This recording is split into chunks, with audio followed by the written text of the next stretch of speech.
Hi friends, welcome to the లాటల్లార్ YouTube channel. This is Kolluri Ramanjalu, advocate, Krishna జిల్లా మోవా. ఇప్పుడు నేను చెప్పబోయే టాపిక్ ఏంటంటే, చాలామంది ఫాల్స్ కేసులు పెడుతూ ఉంటారు.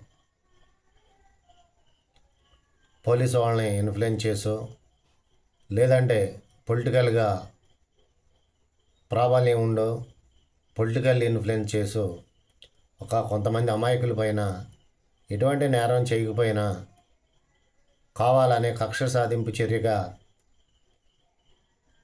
ఈ ఫాల్స్ కంప్లైంట్లు అనేది పోలీస్ స్టేషన్లో పెడతాం జరుగుతూ ఉంటుంది. ఈ ఫాల్స్ కంప్లైంట్ల వలన కొంతమంది ఇన్నోసెంట్స్ కూడా కోర్టుల చుట్టూ తిరిగి వాళ్ళ జీవితాన్ని పోగొట్టుకోవటం, వాళ్ళ యొక్క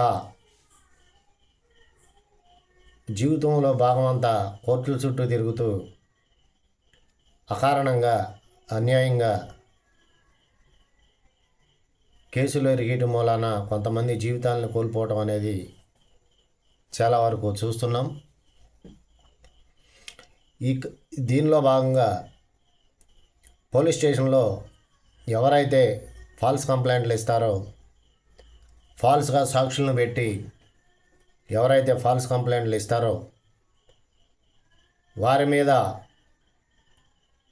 ఎటువంటి క్రిమినల్ చర్యలు తీసుకోవచ్చు. వారిపైన ఫాల్స్గా కేసు ఎవరైతే పెడతారో వారిపైన, అలాగే ఆ ఫాల్స్గా కేసు పెట్టేటప్పుడు తప్పుడు సాక్ష్యాధారాలు చూపించటం, తప్పుడు సాక్షులను పెట్టడం, ఇట్టా ఫాల్స్ కంప్లైంట్ ఇచ్చిన వారిపైనే కాకుండా ఫాల్స్గా కోర్టులో సాక్ష్యం చెప్పే వారిపైన కూడా ఎటువంటి క్రిమినల్ చర్యలు తీసుకోవాలనే దాని మీద ఇప్పుడు నేను ఈ వీడియో చేయటం జరుగుతుంది. ఫస్ట్ ఎవరైనా కానీ ఒక క్రిమినల్ కేసులో ఎఫ్ఐఆర్ రిజిస్టర్డ్ అయ్యి ఆ కేసు కోర్టులో నడిచి ఆ కేసు కోర్టులో కొట్టివేయటం జరుగుతుందో, ఎక్విటాల్ వస్తుందో, అప్పుడు కంపల్సరిగా ఆ ఎవరైతే ముద్దాయి కేసు కొట్టేసిన తర్వాత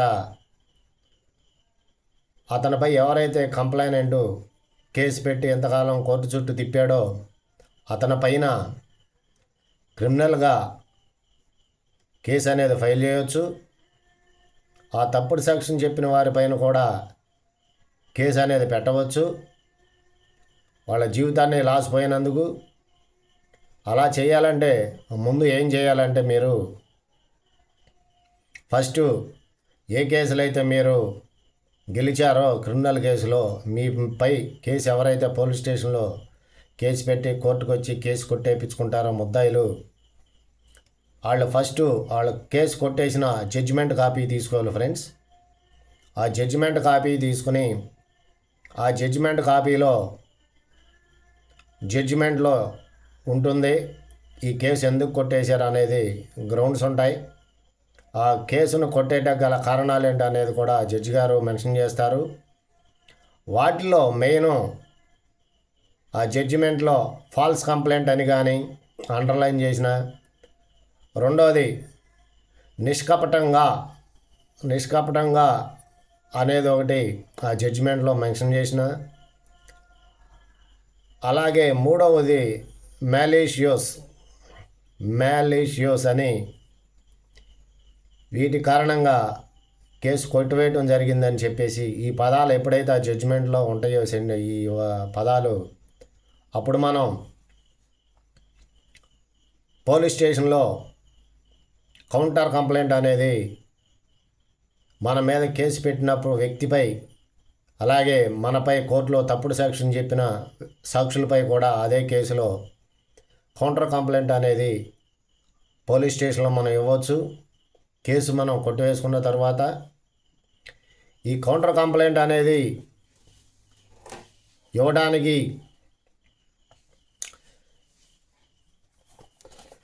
బిఎన్ఎస్లోనే సెక్షన్ 248 అలాగే 217 ప్రకారం మనం పోలీస్ స్టేషన్లో కౌంటర్ కంప్లైంట్ ఇవ్వచ్చు. కౌంటర్ కంప్లైంట్ ఇచ్చి వారి మీద కూడా కేసు కట్టి ఇవ్వచ్చు. ఆ జడ్జిమెంట్ కాపీ అనేది ఫస్ట్ పూర్తిగా మీరు ఎవరి మీదైనా ఎట్టా మీ మీద అకారణంగా కేసు పెట్టి మీ జీవితాన్ని లాస్ చేసి మిమ్మల్ని కోర్టుల చుట్టూ తిప్పిన వ్యక్తులపై కంప్లైంట్ ఇవ్వాలంటే ముందు మీ జడ్జిమెంట్ కాపీ తీసుకుని కోర్టులో ఆ జడ్జిమెంట్ కాపీని మీ నియరెస్ట్ లాయర్ గారి దగ్గర తీసుకెళ్ళి నీట్గా దాన్ని చదివించుకుని దాంట్లో ఉన్నటువంటి నేను చెప్పినటువంటి ఆ 3 కారణాల వల్ల ఫాల్స్ కంప్లైంట్ అనో నిష్కంపటంగా ఉందనో లేదంటే మ్యాలీషియస్ అంటే అది ఇంటెన్షన్కి సంబంధించి ఎటువంటివి మెన్షన్ చేసి ఉంటే వాటిని పూర్తిగా చదివించి ఆ కంప్లైంట్ని మీరు జడ్జిమెంట్ మొత్తం అంతా చదువుకున్న తర్వాత లాయర్ గారి ద్వారా అప్పుడు మీరు పోలీస్ స్టేషన్లో కౌంటర్ కంప్లైంట్గా పెట్టవచ్చు. కోర్టులో పోలీస్ స్టేషన్లో పెట్టి ఎవరైతే మీ పైన అకారణంగా కేసు కట్టారో పెట్టించారో మేము మీ జీవితాన్ని లాస్ చేశారో వారిని కోర్టుల చుట్టూ తిప్పచ్చు. రెండవది 340 ఆఫ్ సిఆర్పిసి, అలాగే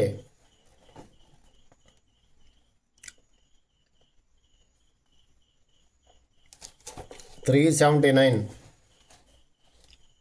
బిఎన్ఎస్ ప్రకారం కూడా మీరు పిటిషన్లు అనేది దాఖలు చేసుకోవచ్చు కోర్టులో. ఇక మూడవది వచ్చి ఫ్రెండ్స్ సివిల్ డ్యామేజెస్ అనేది సివిల్ దావా కూడా మీరు అతని వల్ల నష్టపోయిన దానికి సివిల్ డ్యామేజ్ సూట్ కూడా సివిల్ దావాగా కోర్టులో ఫైల్ చేసుకోవచ్చు. ఇకపోతే పరువు నష్టం దావా అనేది కూడా క్రిమినల్ కేసుగా మీ సంబంధిత కోర్టులో ఫైల్ చేసుకోవచ్చు. ఆ క్రిమినల్ డెఫమేషన్ కేసు అనేది ఎప్పుడైనా కానీ 1 ఇయర్ లోపు దావా అనేది ఫైల్ చేసుకోవాలి. డెఫమేషన్ దావా కానీ అలాగే సివిల్ డ్యామేజ్ సూట్ కానీ 1 ఇయర్ లోపు ఫైల్ చేసుకోవాలి. మీ జడ్జిమెంట్ వచ్చిన కాడి నుండి ఏ రోజు నుండి మీ ఆ జడ్జిమెంట్ వెలువడుద్దో ఆ రోజు నుండి 1 ఇయర్ లోపు మీరు ఈ డెఫమేషన్ దావా అనేది అలాగే సివిల్ డ్యామేజ్ సూట్ అనేది 2 ఫైల్ చేసుకోవచ్చు. ఇంకా ఫర్దర్గా ఫస్ట్ వీటన్నిటికన్నా ముందు మీరు ఫస్ట్ అసలు మీ పైన ఫాల్స్ ఎఫ్ఐఆర్ అయినప్పుడు హైకోర్టులో ఎఫ్ఐఆర్ క్వాషింగ్ అనేది వేసుకోవచ్చు. హైకోర్టులో కానీ సుప్రీంకోర్టులో కానీ. ఎఫ్ఐఆర్ క్వాషింగ్ అంటే ఏంటంటే నన్ను అక్రమంగా పలానా ఎఫ్ఐఆర్లో పలానా కేసులో అక్రమంగా నన్ను ఇరికించారు, ఇంప్లీట్ చేశారు, నన్ను పెట్టారు, నాకు ఎటువంటి సంబంధం లేకపోయినా నన్ను ఈ కేసులో పెట్టడం జరిగింది, అందుచేత నన్ను ఈ కేసు నుండి తొలగించగలరు, నేను నిర్దోషిని, నాకు ఎటువంటి సంబంధం లేదు, ఈ క్రైమ్కి సంబంధించి నాకు ఎటువంటి సంబంధం లేదని చెప్పి హైకోర్టులో ఎఫ్ఐఆర్ క్వాషింగ్ అంటే ఎఫ్ఐఆర్ని రద్దు చేయమని మనం ఎఫ్ఐఆర్ని రద్దు చేయమని హైకోర్టులో ఎఫ్ఐఆర్ క్వాషింగ్ పిటిషన్ వేసుకోవచ్చు. అదే కాకుండా ఇంకా హైకోర్టులో సుప్రీంకోర్టులో నేమ్ డిలీషన్ అంటే అసలు మీ పేరుని ఆ ఎఫ్ఐఆర్ నుండి తొలగించేయమని చెప్పేసి హైకోర్టులో కానీ సుప్రీంకోర్టులో కానీ ఫైల్ చేసుకోవచ్చు. ఇన్ని రకాలుగా మీపై ఎవరైనా తప్పుడు కేసులు పెట్టినప్పుడు మిమ్మల్ని తప్పుడుగా ఒక క్రిమినల్ కేసులో ఎఫ్ఐఆర్లో ఇంప్లీట్ చేసినప్పుడు అక్రమంగా ఆ కేసులో మిమ్మల్ని ఇరిగించినప్పుడు ఈ రకాలుగా మీరు వాళ్ళపై చర్యలు తీసుకోవచ్చు. మీరు కూడా వాళ్ళని కేసులు పెట్టి వాళ్ళని కూడా మీకు జరిగిన నష్టపరిహారానికి మీకు జరిగిన నష్టాన్ని చేయమని చెప్పి అలాగే మీరు కూడా వాళ్ళ మీద కేసు ఫైల్ చేయొచ్చు అని చెప్పి కొన్ని చట్టాల్లో బిఎన్ఎస్లో అలాగే బిఎన్ఎస్ఎస్లో కొత్త చట్టాలు కొన్ని సెక్షన్లు చెబుతున్నాయి. దాన్ని క్లియర్గా వివరించడం జరిగింది. ఫస్ట్ మీరు ఎప్పుడైనా కానీ వాళ్ళపై కేసులు పెట్టే విషయం తర్వాత అయితే ఫస్ట్ మీ పైన ఎఫ్ఐఆర్ అయినప్పుడు వెంటనే ఎఫ్ఐఆర్ క్వాషింగ్ కానీ లేదంటే మీ యొక్క పేరున ఎఫ్ఐఆర్లో నుండి తీసేయమని కానీ హైకోర్టులో సుప్రీంకోర్టులో వేసుకోవచ్చు. ఇవన్నీ తర్వాత ఆ కేసు నుండి ఆ ఎఫ్ఐఆర్ క్వాషింగ్ కానీ అలాగే నేమ్ డెలిషన్ పిటిషన్ కానీ హైకోర్టులో సుప్రీంకోర్టులో ఫైల్ చేసుకున్నప్పుడు ఆ హైకోర్టులో సుప్రీంకోర్టులో మీరు ఏ కోర్టులో అయితే ఫైల్ చేసుకుంటారో రిట్ పిటిషన్లో ఇవి క్వాషింగ్కి నేమ్ డిలేషన్కి ఆటోమేటిక్గా కోర్టు స్టే విధించడం జరుగుతుంది.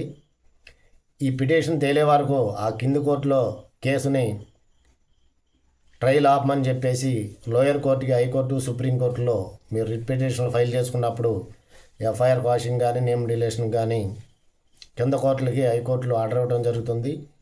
ఈ పిటిషన్ తేలే వరకు ఆ ప్రొసీడింగ్స్ ఆపేయమని చెప్పేసి సదరు ఉన్నత న్యాయస్థానాలు హైకోర్టు సుప్రీంకోర్టులో మీరు ఫైల్ చేసుకున్న కోర్టులు ఆర్డర్ ఇస్తే ఫ్రెండ్స్. సో ఆ రకంగా మీరు ఆ కేసులో నుండి బయటపడవచ్చు. లేదు ఇంకా మీరు వాళ్ళ మీద నన్ను అకారణంగా కోర్టుల చుట్టూ తిప్పాడు, నేను అకారణంగా కోర్టులు ఎందుకు జరగాలి అని మీరు ఏదైనా అనుకున్నప్పుడు మీ పైన కేసులు పెట్టిన వ్యక్తిపై మీరు జడ్జిమెంట్ కాపీలు, మీరు ఏ కేసు అయితే మీ పైన కొట్టివేయడం జరుగుతుందో ఆ జడ్జిమెంట్ కాపీలు తీసుకుని అది మొత్తం మీకు నియరెస్ట్ న్యాయవాది దగ్గర పూర్తిగా చదివించుకుని కౌంటర్ కంప్లైంట్ అనేది కూడా పోలీస్ స్టేషన్లో మీరు ఇవ్వచ్చు, ఆ కేసుని కట్టించుకోవచ్చు. అలాగే 340 సిఆర్పిసి కింద కేసు మీరు పిటిషన్ ఫైల్ చేసుకోవచ్చు. అలాగే సివిల్ డ్యామేజ్ సూట్ వేసుకోవచ్చు. అలాగే పరువు నష్టం దావా కూడా వేసుకోవచ్చు ఫ్రెండ్స్ మీరు. సో ఫ్రెండ్స్, ఇంకేమన్నా డౌట్స్ ఉంటే కామెంట్ రూపంలో తెలియపరచగలరు. అదేవిధంగా నా ఈ ఛానల్ని సబ్స్క్రైబ్ చేసుకుని షేర్ చేసి కామెంట్ చేయగలరు, కామెంట్లలో తెలియపరచగలరు. అలాగే మీ తెలిసిన ఫ్రెండ్స్ కూడా ఫార్వర్డ్ చేయగలరని చెప్పి నా తెలిసినంతలో మీరు మీపై ఫాల్స్గా కంప్లైంట్ పెట్టిన వ్యక్తులపై మీరు కేసులు ముద్దాయిలుగా కాకుండా నిర్దోషులుగా మిమ్మల్ని కోర్టు ప్రకటించినప్పుడు ఆ జడ్జిమెంట్ కాపీలు తీసుకుని దాన్ని బట్టి మీరు కంపల్సరీగా కౌంటర్ కంప్లైంట్ ఫైల్ చేసుకోవచ్చు ఫ్రెండ్స్. కంప్లైంట్ మీ మీద ఎవరైతే కేసు పెట్టారో వాళ్ళ మీద. చాలామంది ఎందుకు ఏమనుకుంటారంటే మనం కేసులో నుండి బయటపడిపోయాం, చాలా మనం ఇంకెందుకు లేని వదిలేయటం తప్ప లేదంటే కేసు పెట్టిన వారిపై ఫాల్స్ కేసులు పెట్టిన వారిపై కేసులు కొట్టివేసిన తర్వాత క్రిమినల్ కేసులు పెట్టవచ్చు. ఇక తిరిగి అలిచిపోయి ఎందులేమని వదిలేయటం చాలామంది అవన్నీ పట్టించుకోరు. పెట్టాలనుకుంటే కంప్లైంట్లపై కూడా మనపై ఫాల్స్గా కేసులు పెట్టి వారిపై కూడా మనం కేసులు పెట్టవచ్చు ఫ్రెండ్స్. ఇంకా మరీ ఇన్ఫర్మేషన్ వీడియోలతో మరలా మీ ముందుకు వస్తాను. Until then bye friends.